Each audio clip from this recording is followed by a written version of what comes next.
Hey everybody, Michael Snyder here, Pacific Northwest Weather Watch. Today is February 10th. Today we're going to check out the forecast, of course, across Pacific Northwest. We'll take a look at the extended as well. And we're going to look at this system closely that's coming up here Sunday night into Monday. It looks like it's going to cross the Pacific Northwest and give the entire West Coast a cool down. We'll take a brief look at the weather around the rest of the country too, as well as some winter weather moving across the northern states into Minnesota and the Dakotas out there, and some high winds in Montana. And of course, we got the big heat wave going on down there in Southern California. And that heat's going to extend all the way up towards western Washington and Oregon here on into Sunday before we cool off into next week. Taking a look at the radar here, you can see if you look closely, you'll notice this kind of just really hazy looking gray color here on the Doppler as it's kind of moving south. These are some northerlies pushing down the Puget Sound right now. And I live next to SeaTac down here, and we're getting some pretty good drizzle right now, some moderate drizzle going on. And it's pretty gray out there right now. So that's those northerlies kind of pushing the moisture down there, getting some really weak convergence. There's a little bit of southerly component to some of the wind down here meeting these northerlies.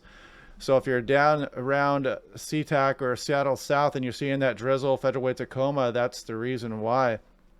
So let's just jump into things here. Here's the visible satellite imagery. You can see we don't have any weather systems affecting us right now. It's just kind of low-level moisture trapped in place, and we're getting these low-level winds moving down the Puget Sound. In fact, it's showing up kind of nicely here on the visible satellite. If you take a look here, all that moisture trapped in the lowlands of the Willamette Valley, Puget Sound, all the way out to the Washington coast, some portions of the Oregon coast you can see clearing out quite nicely there. And you can see the next system out here sliding down into the Dakotas in Minnesota. It's going to bring some strong winds through Montana for the next day or two. And you can see how California is basically devoid of clouds there. You can see the snow showing up in the Sierras. They're going to get a little bit more here in the early next week, I should say. And we've got the Santa Ana winds going for Southern California. The offshore winds are going all the way up into Oregon. And we'll take a look at some of those temperatures we can expect there. So as you can see here, the high wind warnings for Montana, and of course, like the winter weather advisories, as I said, into North Dakota, Minnesota, and Wisconsin there. And we've got those high wind warnings and the Santa Ana winds, the heat advisory down there for Los Angeles Basin, and the dense fog advisory here for Willamette Valley, the coastal range. And of course, watch out for the sneaker waves anywhere along California, Oregon, Washington is always a good idea during the winter time. So looking down here into Los Angeles, wind advisory right now, gust 50 to 60 miles per hour. Of course, this is mainly the valleys and the mountains out towards the foothills there in Southern California. And you can see looking 85 to 90 degrees. So these are going to be potential record highs here for Los Angeles Basin there. So heads up if you have interest down there. Here are the strong winds going through Montana there. Gusts 45 to 75 over the plains of central and north central Montana, and blowing dust possible there too. So heads up there. And as we go into, let's look at the NAM3 cam. You can see these winds in action here coming down. This is the next system sliding down into North Dakota and Minnesota. And you can see these winds in response to that low pressure system sliding down in there. As you can see, this Arctic boundary start to move down across the North States here, Nebraska, Kansas, all the way down into Oklahoma. That cold front's going to make it there all the way down into Texas. So here we're taking a look at the temperature anomaly at 5,000 feet. And you can see how this ridge is generating this really warm air aloft. It's giving us our very warm temperatures down here for California all the way up through Washington, Oregon. We're going to get some pretty warm days here, even for Seattle and Portland on into Saturday and Sunday. So let's put this into motion here. And you can see that warm air just churning off the west coast. And then you can see up over the Gulf of Alaska here, our system that's going to move down through Sunday night into Monday with some chillier air. And this is going to bring cold air all the way down across the west coast for the Intermountain West. And this is going to be a welcome change. It's going to bring some snowfall all the way down to Southern California potentially. Let's take a look at that, in fact. So if we go to current, you can see the big ridge dominating the weather here, and this is a system moving through the northern states here, North Dakota, Minnesota, the Great Lakes. And the ridge just dominates the Pacific Northwest until this next system slides down here on Monday morning, bringing snow to the Cascades, some rain to the lower elevations. Not a big precipitation maker, but it'll bring a welcome change in the pattern. And you can see this frontal system going all the way down through Nevada into Southern California. It could bring some precipitation all the way down to San Diego potentially, and some snow in the mountains down there. It'll be much needed for them. And as we put this into motion here further, you can see potential for some more systems as we get more of a zonal flow and more of a Gulf of Alaska low pressure systems moving through here, and the ridge is backed up a bit. It's weaker, so that will help us get back to normal a little bit. Hopefully this continues to trend in such a way. And looking here at 500 millibar heights, this is 18,000 feet. You can see the ridge dominating the west coast here as the system slides through the Great Lakes. You can see it there. And then you'll see our system on Sunday night. See if you can see it there on the Gulf of Alaska as it slides down over the Pacific Northwest and down through the west coast. And taking a look at temperature at 10,000 feet also, this will show our system nicely as well. So you can see it over the Gulf of Alaska there, and you can see it making its way towards Washington, and then it spreads all the way down the west coast there. Look at that chilly air all the way down to Southern California. So that's going to be welcome relief for California. It's going to help build our snowpack here in Washington and Oregon, the Rockies of Idaho and Montana as well, and give some good snowfall to the British Columbia.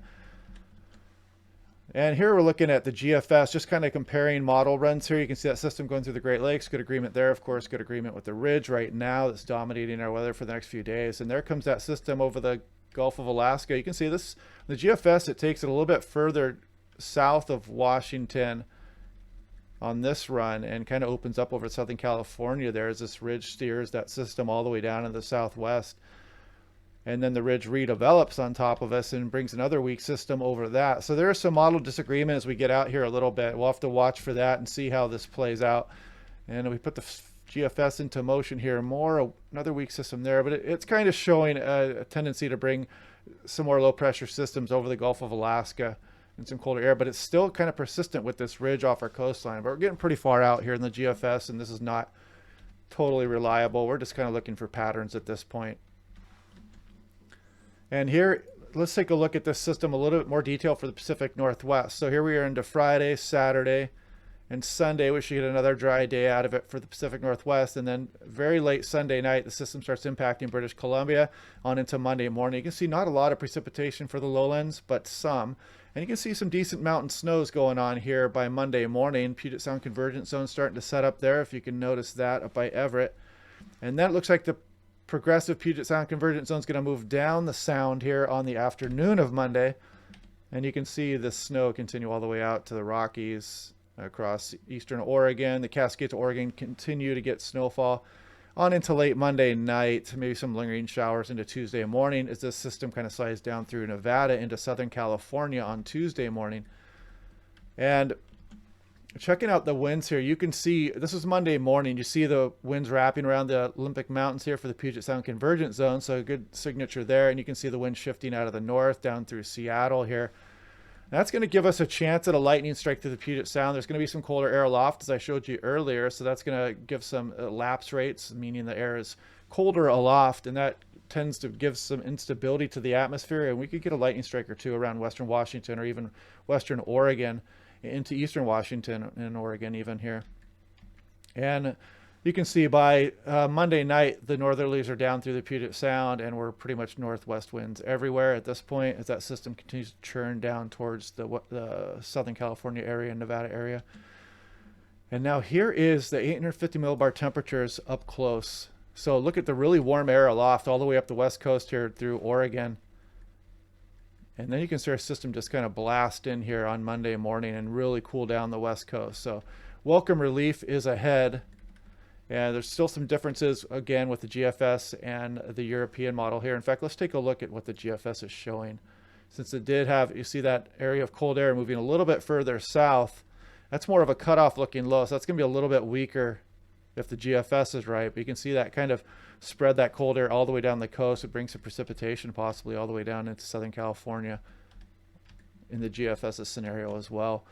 And here we go into Saturday. This is actually lightning flash density forecast. Here we go into Monday, and you'll notice Monday afternoon, it kind of brings it into eastern Washington, Oregon Cascades, Willamette Valley up towards the Puget Sound, a chance of a lightning strike there as this cold air moves over us aloft here, and there's going to be a chance of a lightning strike in the convergence zone too, going down through Seattle, possibly south of Everett, as you can see here, and then that tapers off. And so let's take a look at the snowfall here too as well. This is the European total snow Kuchera ratio. So we go into Sunday night to Monday morning. You see that snow start to pile up in the Cascades, much needed, all the way down through the Cascades of southern Oregon. And you can see the mountains of Nevada getting in on the action there too, the Sierra Nevada and the Rockies. Not a huge snowmaker, but it is something, and at least it's giving us a break from this really warm weather that's dominating the West Coast here for the next few days, which, by the way, Friday and Saturday and Sunday should be pretty nice days across the Puget Sound, Willamette Valley, Oregon coast. So get out and enjoy the weather this weekend, because we're going through a pretty good change into Monday as the temperature drops. Here's a look at the extended here too. This goes through February 24th, and you can see that generally models say that Seattle's only going to see less than an inch of rain, and this is going out basically 2 weeks. So we're still, we're still not getting a lot of precipitation in here. This next system is not a big precipitation maker. It's just basically a pattern change, and it reflects it here in the ensemble runs for SeaTac. And here's SeaTac. The temperatures, we're going to get up into the 50s, maybe in the upper 50s on Saturday and Sunday. Then you can see the cool off as that system moves through Monday, and much more seasonable as we go into the extended. Here's for Portland. You can see some pretty warm temperatures coming up through Sunday. They'll probably get up into the lower 60s here too. And then you see the pattern change as that system rolls through Monday. And check out Brookings, Oregon. Going to be well up into the 70s. Some of the areas are probably going to get up towards 80 again here too. And then you kind of see the pattern change as we go into Monday. Much cooler for Monday and Tuesday. We'll look at the European last night run, the extended here. So this is at 500 millibars, 18,000 feet, that ridge dominating our weather, steering that storm system into the Great Lakes. Then we get the Sunday system moving through there on the east side of that ridge.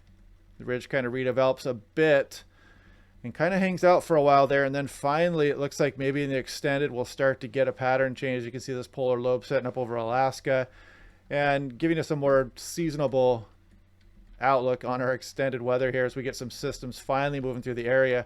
Looks like the ridge is a little bit further south and flattened out a bit, and much more zonal flow. But this is out in the extended, so we're gonna have to watch that closely and see how that develops, because the ridge has been such a persistent feature that I hesitate at just saying it's just gonna go away and leave us alone so quickly.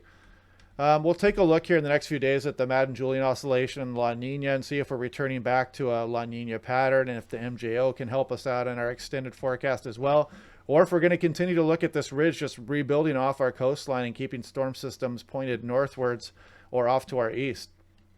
So yeah, I hope you guys are liking these videos. Click like and subscribe, and I will talk to you guys tomorrow. Thanks for watching.